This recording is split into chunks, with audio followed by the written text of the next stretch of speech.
नमस्कार दोस्तों। कहते हैं कि अगर किसी चीज़ को दिल से चाहो, जी हाँ, तो पूरी कायनात उसे तुमसे मिलाने की कोशिश में लग जाती है। जी हाँ, राहुल गांधी की एक तमन्ना थी जो फाइनली कल पूरी हो चुकी है।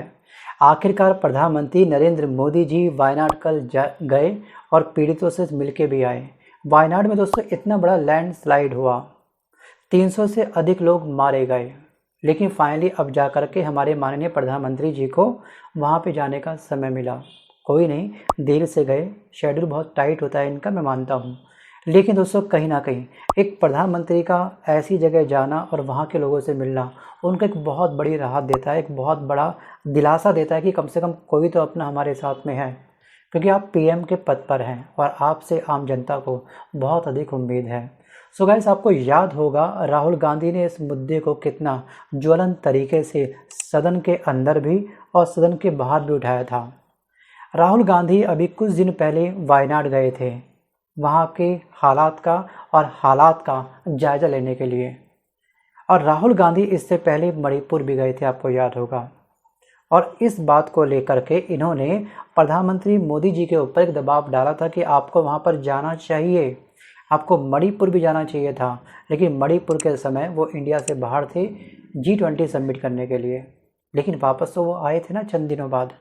तो अपने बिजी शेड्यूल में से आप कम से कम 2-3 घंटे निकाल करके ऐसी जगह जा करके लोगों से इनको मुलाकात करनी चाहिए।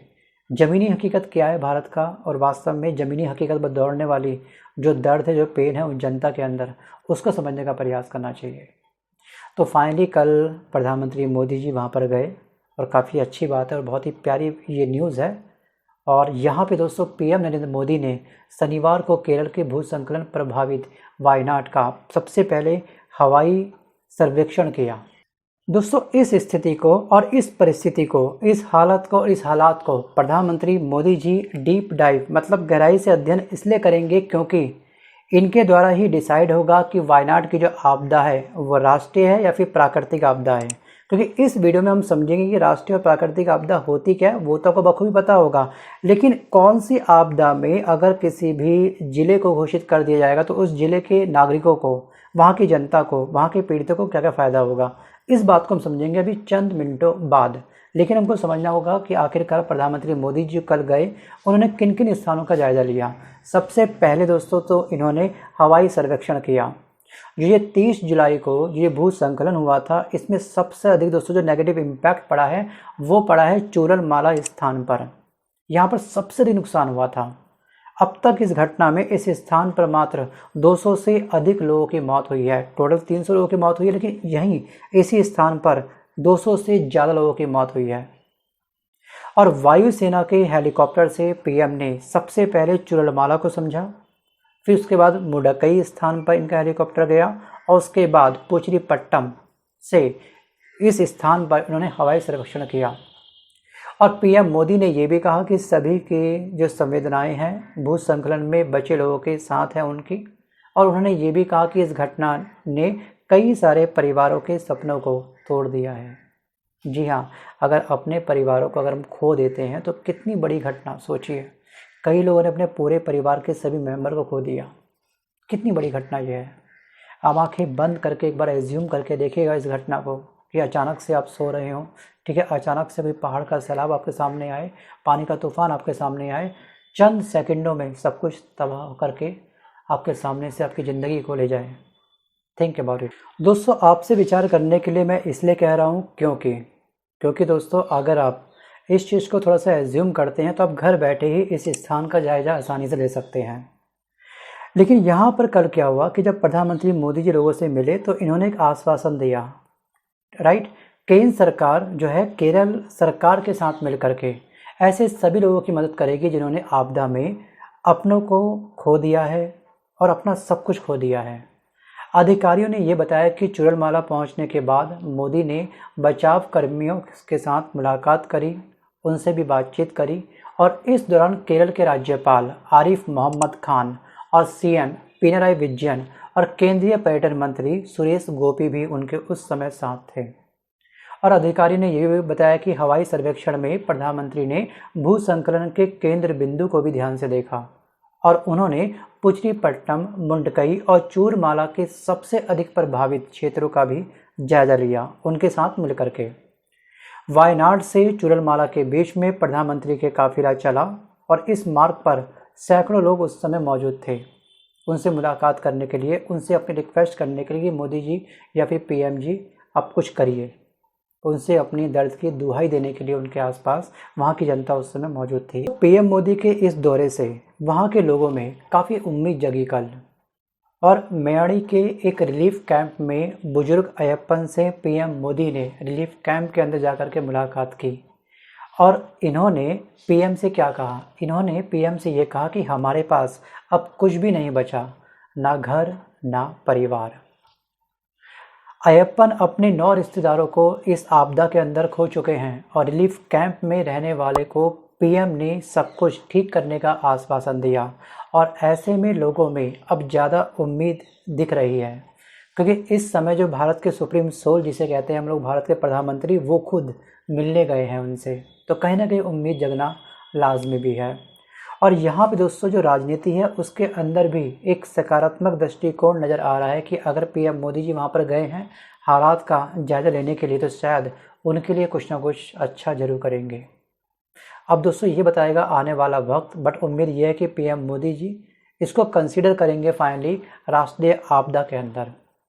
सो गाइस, आपको याद होगा कि आखिरकार राष्ट्रीय आपदा का ओरिजिन कब हुआ है, लेकिन अगर आपको नहीं मालूम है फिर भी आपको बताना चाहता हूं कि 10वें वित्त आयोग ने एक प्रस्ताव जांच के आधार पर ये कहा था कि अगर दुर्लभ गंभीरता आएगी किसी भी राज्य के अंदर तो उसको हम लोग राष्ट्रीय आपदा घोषित कर देंगे, बशर्ते ये है कि वहाँ का, ध्यान रखिएगा, किसी भी राज्य का 1/3 आबादी उस त्रासदी से प्रभावित होना चाहिए, तब हम उसको बोलेंगे राष्ट्रीय आपदा।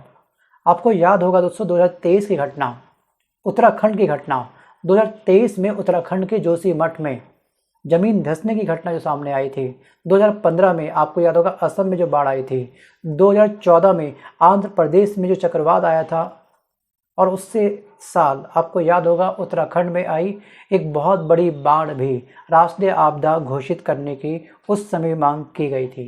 दोस्तों उत्तराखंड, असम, आंध्र प्रदेश में आने वाली इन सभी त्रासदी को राष्ट्रीय आपदा उस समय घोषित कर दिया गया था, इस मांग को पूरा कर दिया गया था। अब बात करते हैं कि आखिरकार राष्ट्रीय आपदा घोषित होने के क्या लाभ होते हैं। घोषित तो कर दिया, लेकिन इसके बेनिफिट क्या मिलेंगे, इसको समझने का प्रयास करते हैं। सो गाइस, केंद्र सरकार की ओर से नेशनल डिजास्टर रिस्पांस फंड, जिसे बोलते हैं हम लोग एनडीआरएफ, से एक फंड मिलता है उस राज्य को, और इसके अलावा केंद्र और राज्य के बीच में, ध्यान रखिएगा, 3:1 के योगदान पर एक आपदा राहत कोष बनाया जाता है जिसे बोलते हैं सीआरएफ। ठीक है, ये पूरा काम करती है, एक फंड लेती है। ठीक है, जैसे कि मतलब कि वहाँ पर अगर 100 रुपये की आवश्यकता है या 100 करोड़ की आवश्यकता है, ठीक है, इसमें जो 3:1 के हिसाब से बंटवारा होगा, सबसे अधिक फंड देगा केंद्र सरकार और 1 के रेशियो के हिसाब से जाएगा राज्य के खाते में। ठीक है, एक सीआरएफ पूरे कंट्रोल टीम बनेगी जो इस कोष पर निगरानी रखेगी। ठीक है, और ये पूरी उन जनता की पीड़ितों की हेल्प करेगी।